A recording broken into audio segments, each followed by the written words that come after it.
Alimentant les fantasmes les plus fous depuis des siècles, les sociétés secrètes pratiqueraient des rituels occultes et abriteraient bon nombre de cercles d'influence. Dans cette nouvelle web-série, je vous propose de nous intéresser à ces sociétés. Bien que célèbres pour certaines, elles sont pourtant méconnues et les rumeurs les plus folles circulent à leur sujet. Cet épisode est, je l'espère, le premier d'une longue série, mais ça, c'est vous les amis qui déciderez. Évidemment, dans ce format, on ne fera pas dans la dentelle, et à n'en pas douter, certaines mâchoires risquent de grincer. Si vous découvrez la chaîne, pensez à vous abonner. Allez, sans plus tarder, découvrons ce premier épisode des sociétés secrètes avec le Bohemian Grove.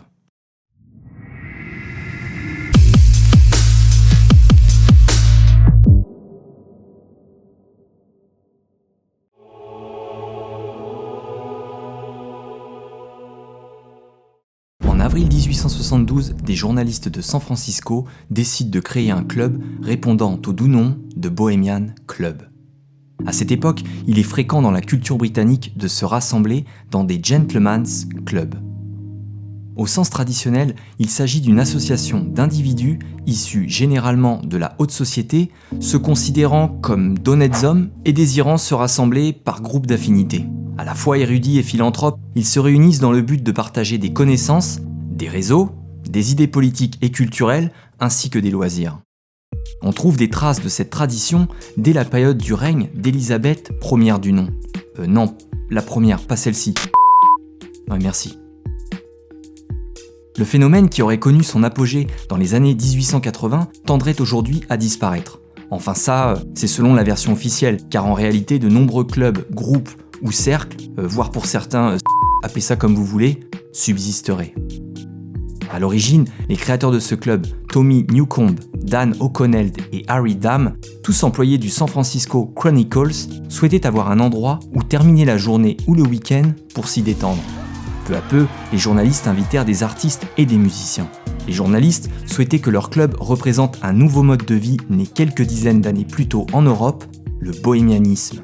En effet, à cette époque, c'était l'Europe qui inspirait les États-Unis et non l'inverse. Très en vogue en Amérique, parmi une certaine élite intellectuelle, en 1882, le célèbre écrivain Oscar Wilde rendra visite au Bohemian Club et déclarera « Je n'ai jamais vu autant de bohèmes si bien habillés, bien nourris et si entreprenants de toute ma vie. » Tu m'étonnes, la plupart de ces bons hommes étaient plutôt fortunés, car oui, tout comme ce cher Oscar, je pense que nous sommes en droit de penser que le nom du groupe est mal approprié, surtout si l'on s'attarde sur la définition réelle de ce qu'est la bohème. Qui est une façon de vivre au jour le jour, dans la pauvreté, mais aussi dans l'insouciance. Attends, c'est pas la définition de vouloir se lancer sur YouTube en 2020, ça ? Bon, ok, passons. Le saint patron du club est Jean Népomucène, qui selon la tradition avait choisi de subir la mort des mains d'un monarque de Bohême plutôt que de révéler les secrets confessionnels de la reine. Une grande sculpture de bois de Saint Jean en robe avec son index sur les lèvres se dresse au bord du lac dans le Grove, symbolisant le secret gardé par les participants du club tout au long de son histoire.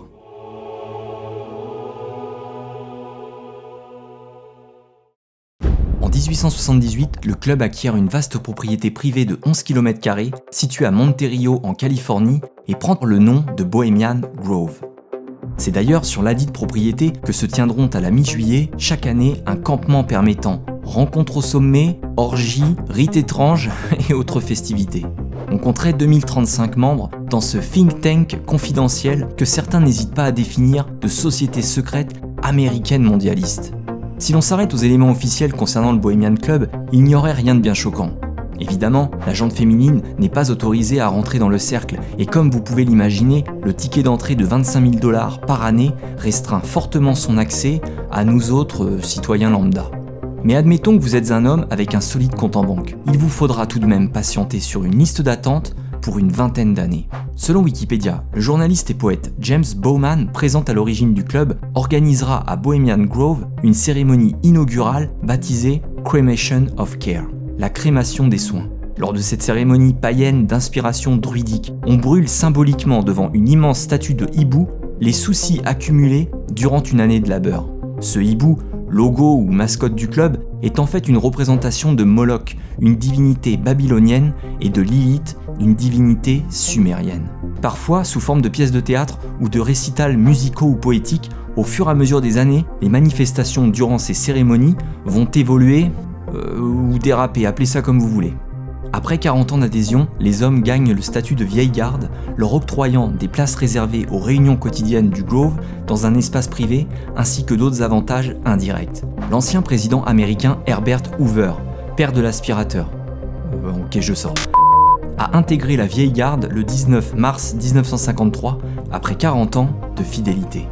La devise shakespearienne du club, Waving Spiders Come Not Here, que l'on peut traduire par « l'étoile d'araignée ne se pose pas ici », laisse sous-entendre que les préoccupations extérieures et les accords commerciaux doivent être laissés de côté. Pourtant, il est évident que d'importants accords politiques et commerciaux seront conclus au sein du Grove. Et c'est bien là que la réalité va rejoindre la fiction, car vraisemblablement, des projets d'envergure ont été décidés lors de ces week-ends, évidemment, verre de champagne à la main et en tenue décontractée. Ainsi, la légendaire réunion qui planifiera le projet Manhattan et qui débouchera sur la bombe atomique se serait tenue au sein du Bohemian Grove, ce qui est une fierté pour l'élite du club qui aime rappeler cette histoire à ses jeunes membres.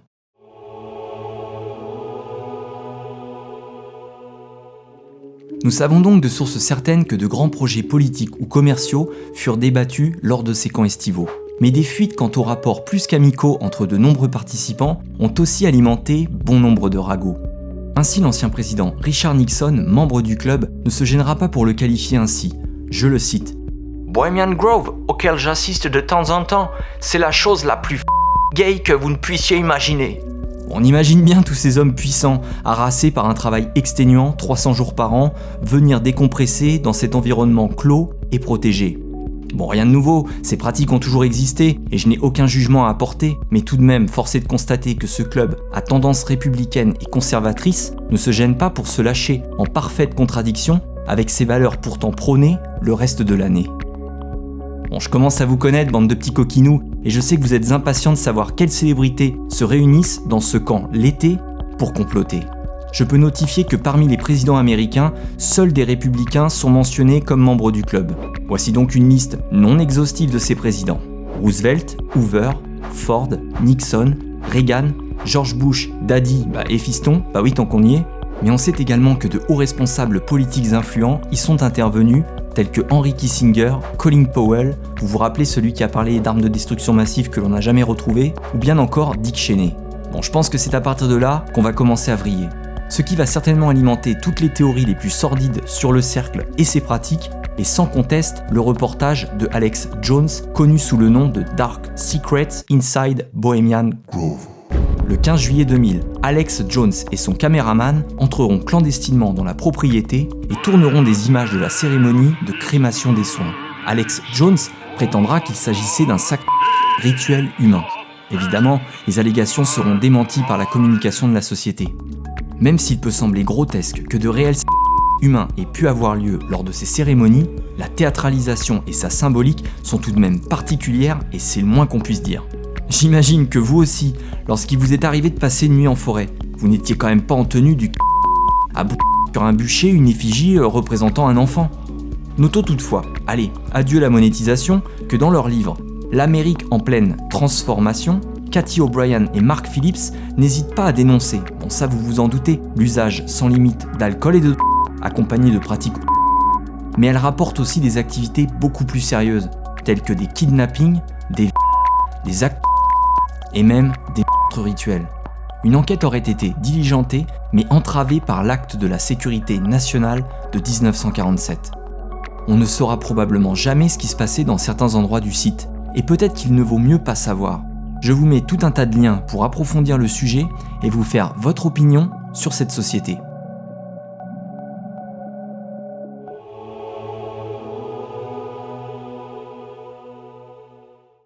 En 2011, le Bohemian Grove attire l'attention du collectif d'activistes Anonymous. Et dans cette vidéo sur YouTube, ils diront « Ces réunions secrètes ne doivent plus être tolérées. Nous ne devons plus permettre aux membres du gouvernement de rencontrer des PDG de grosses compagnies, des milliardaires, des magnats du pétrole et des banques sans le consentement du peuple. Et effectivement, à juste titre, on touche ici du doigt toutes les problématiques de ces sociétés dites secrètes ou clubs privés, et comme le rappelle la journaliste Mary Moore, « À ma connaissance, les membres du Bohemian Club ne pas des bébés. » Oh bon, merci Marie pour la monétisation, hein, vraiment... Je vous en prie, aidez-moi, soutenez-moi sur Tipeee. Bon, reprenons.